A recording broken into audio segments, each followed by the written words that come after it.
Comment débuter la calisthénie? Le guide complet en 5 étapes. Si tu ne me connais pas, je vais me présenter rapidement. Je m'appelle Sam, je suis coach sportif et j'aide les hommes à bâtir un physique et un mental de guerrier sans passer des heures à la salle. Alors si toi aussi tu considères ton physique comme un moyen de s'épanouir et de s'accomplir personnellement, bienvenue sur cette chaîne. Ok, on va rentrer dans le vif du sujet sans plus attendre avec l'étape numéro 1, définir ton objectif. En fait, c'est ce qui va définir tout le reste. Parce que tout simplement, tu ne peux pas t'entraîner sans savoir pourquoi. Trouver ton objectif, c'est ce qui va définir tout le reste. Sur le choix des exercices, de la méthode, de ton temps de travail. Bref, ça va dépendre de tout. Donc ce qui est bien pour commencer, c'est de trouver un objectif de poussée, un objectif de tirage et un objectif de jambes. Ce que tu vas voir en calisthénie, on va différencier les mouvements de poussée, donc qui va plutôt travailler les pectoraux, les épaules et les triceps, et les mouvements de tirage qui vont bosser le dos, les biceps et les trapèzes. Tu peux également rajouter un objectif physique, donc ce qui va dépendre principalement de ta diète, mais de manière générale, ne dépasse pas les 3 objectifs.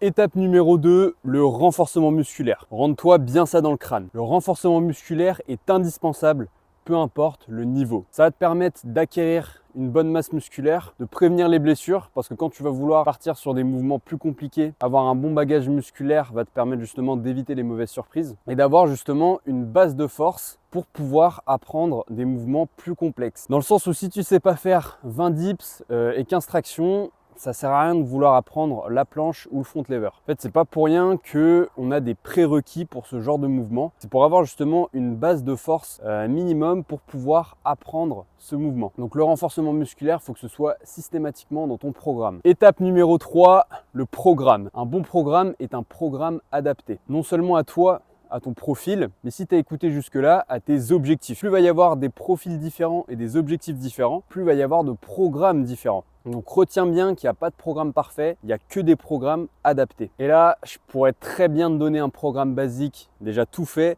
comme tu peux en trouver partout sur les réseaux. Mais je te le dis honnêtement, c'est pas ça qui va t'aider. Donc dans cette partie, je vais pas rentrer dans des explications fumeuses de tous les concepts et les principes que doit contenir un bon programme. Je te propose autre chose à la place. C'est que je fasse ton programme à ta place. C'est pourquoi je te propose un coaching gratuit dans lequel je construis ton programme. Je sais que la plupart des gens ne prendront pas cet appel et franchement, c'est tant mieux. Réserver cet appel, c'est montrer que tu es motivé et que tu es prêt à passer à l'action. Honnêtement, j'ai pas envie de perdre mon temps à aider des touristes et des branleurs qui sont pas prêts à se bouger. Et si je t'ai mis ce coaching gratuit à disposition, c'est pour aider les gens qui veulent vraiment être aidés. Alors si tu fais partie de ces rares personnes qui sont vraiment motivées et qui sont prêtes à passer à l'action, je te laisse réserver ton appel, tu trouveras le lien en description. Étape numéro 4, échauffement et mobilité. Et là, ça y est, c'est le moment où je vais en perdre certains. Alors que c'est une des erreurs, si ce n'est l'erreur que fait systématiquement les débutants. Et c'est celle de négliger l'échauffement et le travail de la mobilité. Donc pour faire simple, l'échauffement, ça va prévenir les blessures parce que tu vas voir si tu es débutant, ça va rapidement arriver. Et ça va te permettre de mieux performer. Parce que tout simplement, si ton corps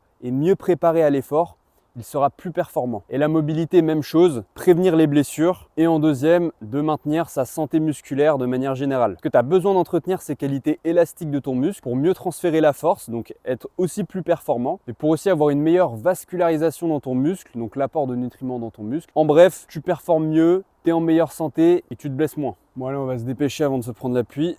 Étape numéro 5, progresser à tous les coups. Ton programme doit évoluer en même temps que toi. Donc déjà, tu vas noter tes perfs. Pour ceux qui me suivent sur Insta, j'ai déjà fait un réel dessus, sam.guéguin, allez me suivre. Le deuxième, ça va être de mettre en place des cycles d'entraînement, donc une période de quelques mois spécialement dédiée à un objectif ou une méthode en particulier pour que tu puisses changer et la faire évoluer après. Donc tu peux découper comme ça tes phases par cycle. Et enfin en troisième, tu as 2 options. Donc soit tu apprends par toi-même, donc des méthodes de progression pour pouvoir évoluer, ou soit tu prends un coaching. Évidemment j'en fais la promotion parce que je suis coach, mais tu dédies ton entraînement et ta progression à quelqu'un qui connaît mieux que toi ce qui est bon pour toi. En fait c'est tout bénef, ça t'évite de faire plein d'erreurs. Donc soit tu fais le choix de prendre un coaching pour aller plus vite, ou tu acquéris par toi-même toutes ces connaissances et tu as plus de chances de faire des erreurs. Bon, 2025 va commencer, c'est le moment ou jamais pour partir sur de bonnes bases. Ne fais pas partie de ces guignols qui vont se donner de bonnes résolutions. Parce qu'honnêtement, on le sait tous, personne ne passe à l'action. Alors si tu veux vraiment changer, pourquoi attendre? Les résolutions, c'est maintenant qu'il faut les prendre. Et tant que tu n'auras pas compris ça, tu ne changeras jamais. Alors tu sais très bien ce qu'il te reste à faire. Clique sur le lien en description et va réserver ton coaching offert. À très vite, j'espère. Ciao!